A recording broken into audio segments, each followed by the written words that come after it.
सौतेली माँ का प्यार। एक घर के सामने कई पंछी की भीड़ लगी हुई थी। सभी बहुत दुखी नजर आ रहे थे, रो रहे थे। उन सभी पंछी से देर से आई एक चिड़िया भीड़ को चीरती हुई आगे बढ़ी तो देखा तो वहाँ एक चिड़िया का शव था। उसके बगल में बैठा उसका पति कौवा रोए जा रहा था। ये तूने क्या कर दिया भगवान, नन्हे से बच्चे की जिम्मेदारी मुझे देकर तुम चली गई। मैं तुम्हारे बिना कैसे जीऊंगा। यूं वो रोए जा रहा था। उसकी नन्ही बेटी चिड़िया भी फूट फूट कर रो रही थी।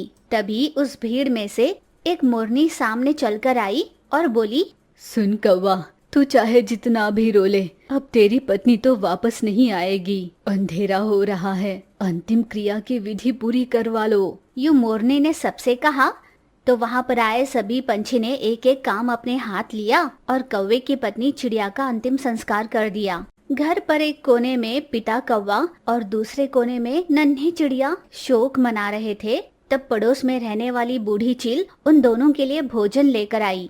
सुन बेटा, और कितने दिनों तक यूं दुखी बैठा रहेगा बता। जिंदगी में तो ये सब चलता ही रहता है। चलो अब जल्दी से उठो और थोड़ा खा लो। रोने के लिए भी तो ताकत चाहिए होगी ना।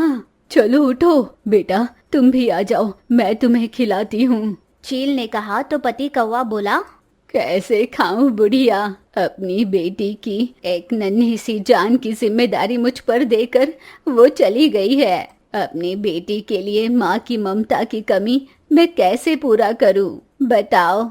ऊपर वाला सारी उलझने सुलझा देगा बेटा, पहले भोजन कर लो। समझाकर बाप बेटी को उसने भोजन करा दिया। अगले दिन सुबह सवेरे कौवा आंगन की सफाई कर रहा था। तभी उसके पास उसकी नन्ही बेटी चिड़िया आई। बाबा, आप ये काम क्यों कर रहे हो? मुझे दो, मैं सफाई करूंगी। बेटा, तुम अभी बहुत छोटी हो ना, ये सारे काम तुमसे नहीं हो पाएंगे, मैं कर लूंगा। मैं हमेशा तो छोटी नहीं रहूंगी ना बाबा। हो सकता है भगवान चाहते हो कि मैं जिंदगी को जल्दी से समझ जाऊं, इसलिए तो वो मेरी माँ को ले गए। पिता से झाड़ू लेकर वो आंगन की सफाई करने लगी।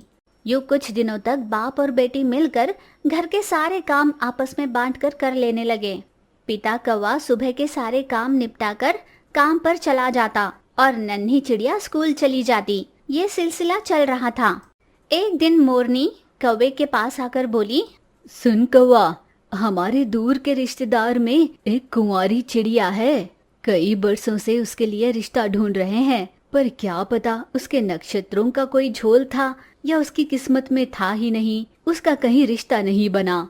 अगर तू हाँ कहे तो मैं उसके माता पिता से तेरे लिए बात करके देख लेती हूँ।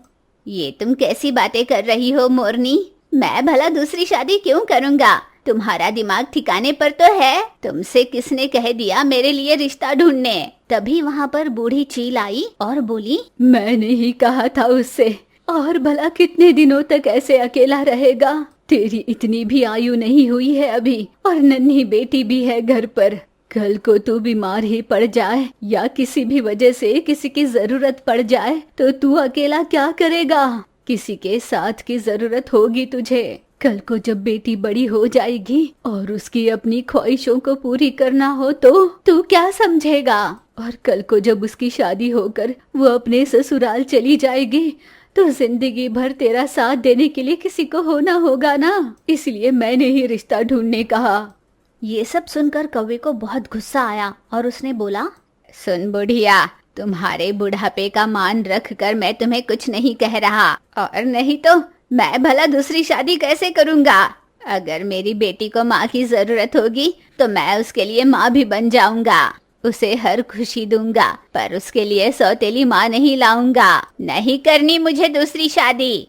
यूं जब कौवा गुस्सा हो रहा था तब चील शांत होकर उसे समझ में आए इस तरह उसे समझाया। एक दादी की तरह उस बात की गहराई का एहसास दिलाया। अपने गुस्से को शांत कर कौवे ने भी कोशिश की कि बूढ़ी चील असल में क्या कहना चाहती है उसे सुने और समझे। पर इतना सब कुछ होने के बाद भी भैंस के आगे बीन बजाने जैसा हुआ। कौवा फिर भी नहीं माना।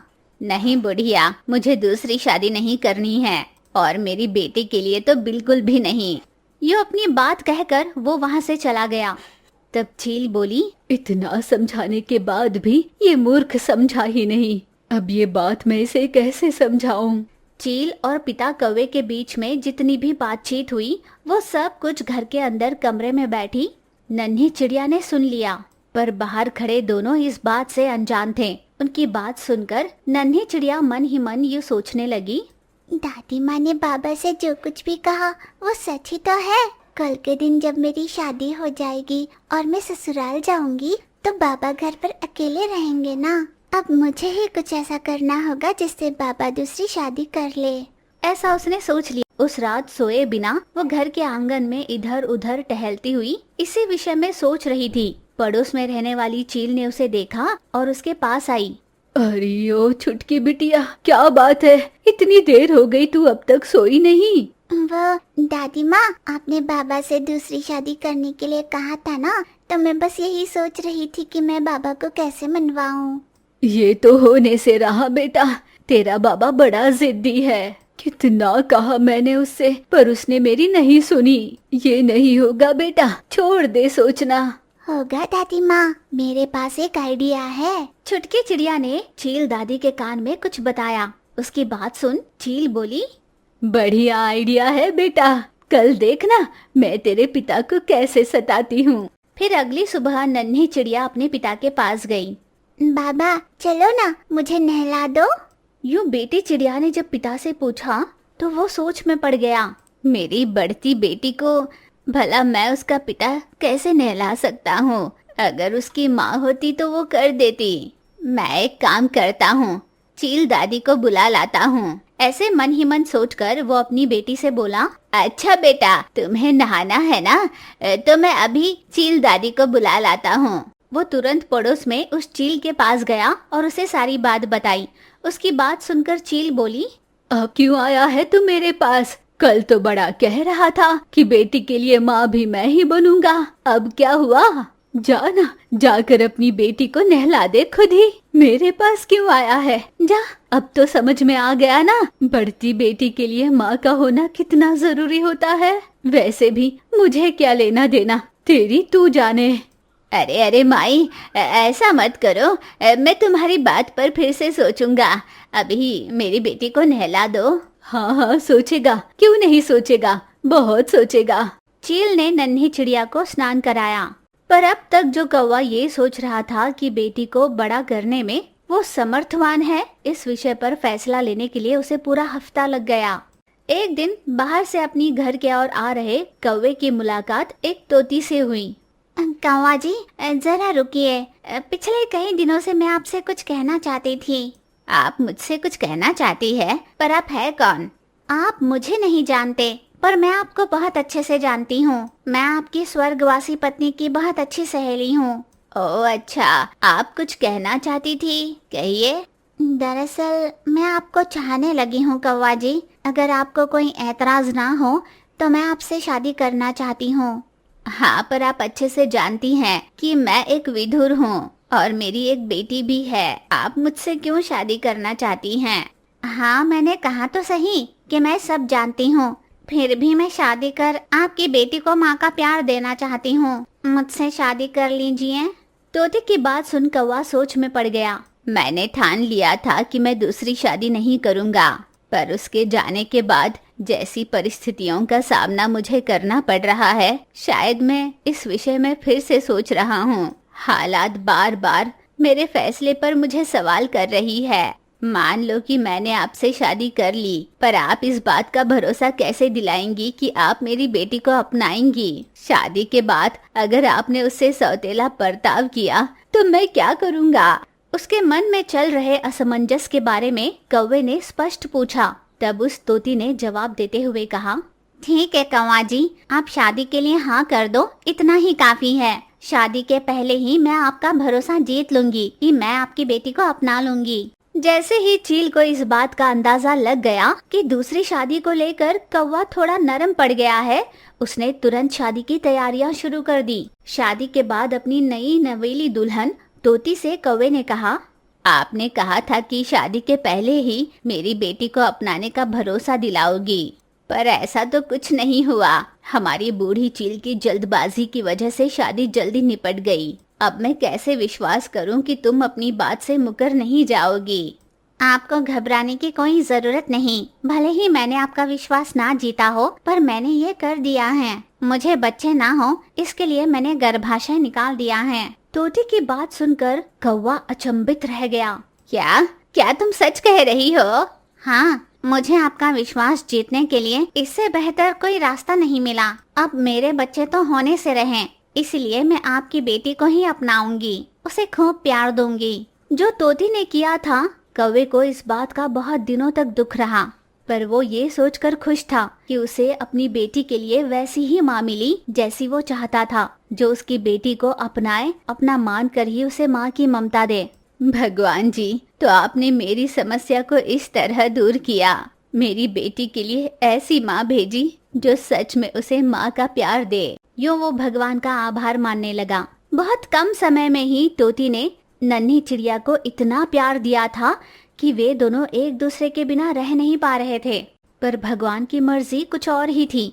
किसी बीमारी के चलते एक दिन तोती अचानक ही चल बसी। दूसरी बार अपनी माँ खोई नन्ही चिड़िया फूट फूट कर रोने लगी।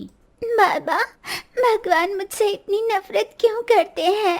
भगवान जी हर बार मुझसे माँ कहलवाने का हक क्यों छीन लेते हैं? यूं रो रो कर नन्ही चिड़िया पिता से पूछ रही थी, पर उसके सवालों का जवाब विधि के विधान के अलावा और किसी के पास नहीं था।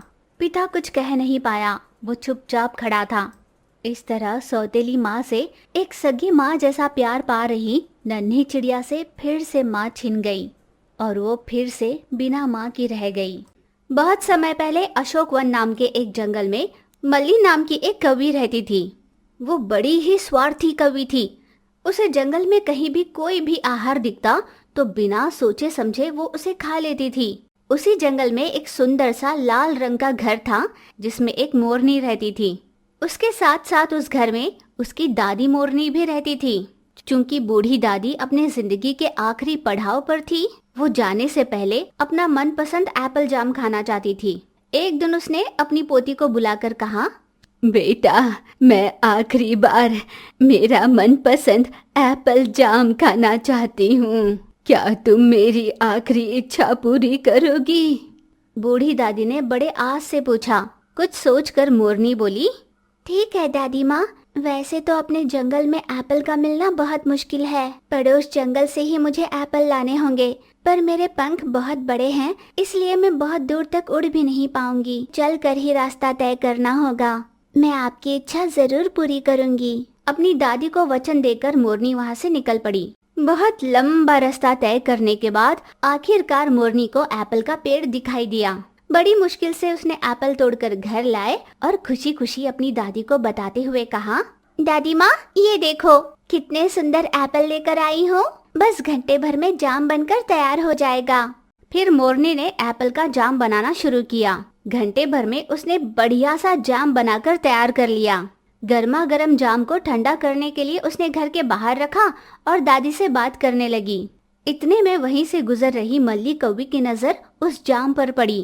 अरे वाह, कितनी बढ़िया खुशबू आ रही है। ऐसा कुछ तो मैंने पहले कभी नहीं चखा। महक से ही मुंह में पानी आने लगा है। इसे चखना तो बनता है। ये सोचकर मल्ली कौवी ने उस जार में रखा सारा जाम चट कर दिया। कुछ देर बाद जब मोरनी ने घर से बाहर निकल कर देखा तो जार खाली पड़ा हुआ था। उसने चारों ओर सर घुमाकर देखा तो पास वाले पेड़ पर उसे कौवी दिखाई दी। आग बबूला हो रही मोरनी ने कहा, तुम्हें अंदाजा भी है तुमने कितनी बड़ी गलती कर दी है। मेरी वृद्ध दादी की आखिरी इच्छा पूरी करने के लिए मैंने कितने प्यार से उनके लिए जाम बनाया था, सोचा तक नहीं, और तुमने सारा चट कर दिया। अब फिर से बनाना भी चाहूँ तो इस जंगल में एप्पल नहीं मिलते। मोरनी ये कहकर रोने लगी। मल्ली की समझ में नहीं आया कि वो क्या करे। मल्ली को भी इस बात का एहसास हो गया कि उससे गलती हो गई है। मोरनी, मुझे माफ कर दो। मुझे अंदाजा नहीं था कि इसके पीछे इतनी वजह हो सकती है। ऐसा कहकर मल्ली वहाँ से चली गई। मल्ली ने ठान लिया कि वो अपनी गलती को जरूर सुधारेगी, चाहे ये जितना भी मुश्किल होता। उसने सोच लिया था कि पड़ोस जंगल से वो एप्पल लाने जरूर जाएगी। पर एप्पल के बगीचे में माली चील खड़ा था। माली ने जैसे ही कौवी को वहाँ पर देखा, उसने तुरंत उसका रास्ता रोककर उससे पूछा, कौन हो तुम? तुम्हारी इतनी हिम्मत कैसे हुई इस बगीचे में आने की? यूं वो गुस्से से चिल्लाया, मुझे माफ कर दीजिए, पर कृपा कर एक बार मेरी बात सुन लीजिए। यूं कौवी ने विनती की तो चील भी एक बार उसकी बात सुनने के लिए मान गया। कौवी ने चील को पूरी बात बताई। चील को भी उसकी बात समझ में आई। मुझे ये बात अच्छी लगी कि तुम अपनी गलती सुधारना चाहती हो, पर मैं तुम्हें ये फल मुफ्त में नहीं दे सकता। इस पर कौवी बोली, आप जो बोलोगे मैं वो काम करूंगी। यूं कौवी ने कहा और दिन भर उस बगीचे की रखवाली कर वो शाम में मजदूरी के बदले कुछ एप्पल्स लेकर मोरनी के घर गई। अगले ही सुबह उठकर उसने लाल लाल जो रसीले सेब लेकर आए थे, उसने उससे बहुत बढ़िया सा जाम बना लिया और जाम से भरा जार लेकर मोरनी के पास गई। मोरनी ने जैसे ही कौवी को देखा, उसके साहस और नेकी को देख चौंक गई। मुझे माफ कर दो दोस्त, गुस्से में ना जाने मैंने क्या कह दिया, पर मैंने नहीं सोचा था कि तुम इतना साहस कर बैठोगी, मोरनी ने कहा और मल्ली का बनाया जाम लेकर वो अपनी दादी मोरनी के पास गई। दादी के साथ साथ मल्ली और मोरनी ने भी उस जाम का स्वाद लिया। उस दिन से मल्ली और मोरनी के बीच दोस्ती की शुरुआत हो गई। अगर आपसे अनजाने में भी कोई गलती हो जाती है, उसकी भरपाई करने के लिए अगर किसी को तकलीफ उठानी पड़े तो उठानी चाहिए। यही सीख हमें इस कहानी से मिलती है।